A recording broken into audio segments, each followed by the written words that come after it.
You know, the Solar Titan case reaches far beyond dissatisfied customers. Now a Knoxville warehouse owner is frustrated because he's not being paid rent. There's a ripple effect here. In February, property he leased to Solar Titan was occupied by a government court-appointed receiver. That was after the states of Tennessee and Kentucky accused Solar Titan of deceptive business practices, and that court-appointed receiver was given control of the troubled solar company. WAT 6 on your side consumer investigator Don Dare talked with the owner of a building where Solar Titan kept some of its equipment. Don.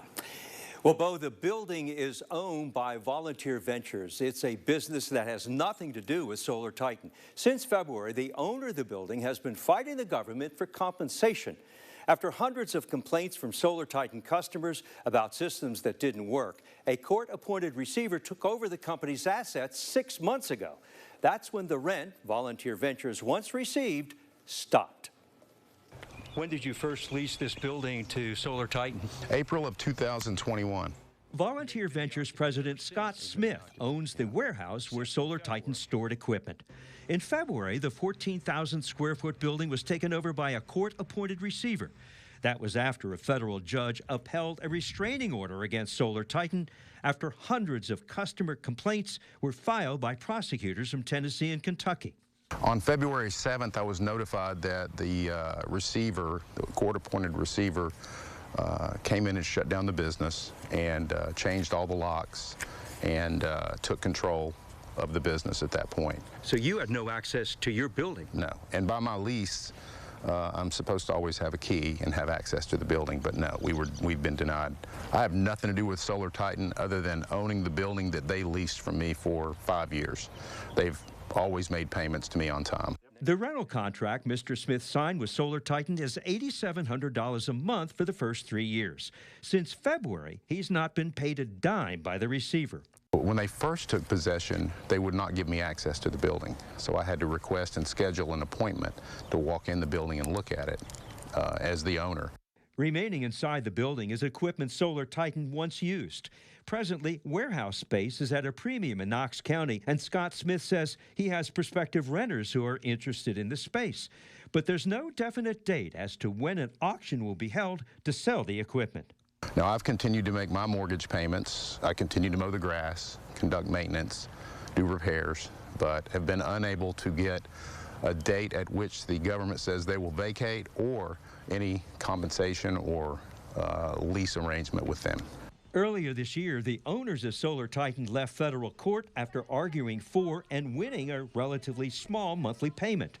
In email sent to the state attorney general, Scott Smith's attorney asked the state to come up with an agreement to compensate Volunteer Ventures based on the U.S. Constitution's taking clause.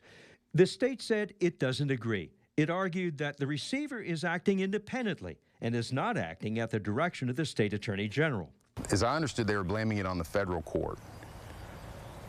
And then the federal court won't respond.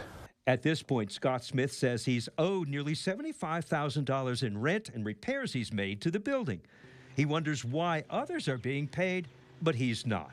Although I know the federal court has approved funds to pay to the attorneys and the receiver for the receivership, and to, as I understand, to the principals that own Solar Titan are allowed to have $3,500 a month. But they've been unwilling to compensate me in any way. Already, an auction company has been inside the building getting it ready to sell everything. However, a pending date for the sale is up in the air. Because I have someone who wants to lease the building, I said, are you still on for July 19th? And they said, no, the judge hasn't approved it, so it's probably going to go into August now. And I don't understand that. I just like for them either to pay some rent or move out. Scott Smith has been told it may be August 2nd before his warehouse is empty, but his prospective new occupant is ready to move in August the 1st. The receiver tells Mr. Smith he is waiting on an auction order from the court. That's the first issue. The second problem is the $75,000 in back rent. Presently, negotiations are underway and apparently far from being resolved. Mr. Smith says the state told him it does not believe Volunteer Ventures is entitled to compensation. And earlier today, the state told us it does not control the building, the court-appointed receiver does. The issues surrounding Solar Titan are affecting a lot of people, and it will likely take a while to be resolved. Bo? All right, Don, thank you. If you have a consumer question for Don, take a moment. Send him an email at ddare@wat.com. You can also give him a call. The number right there on your screen, 865-633-6923.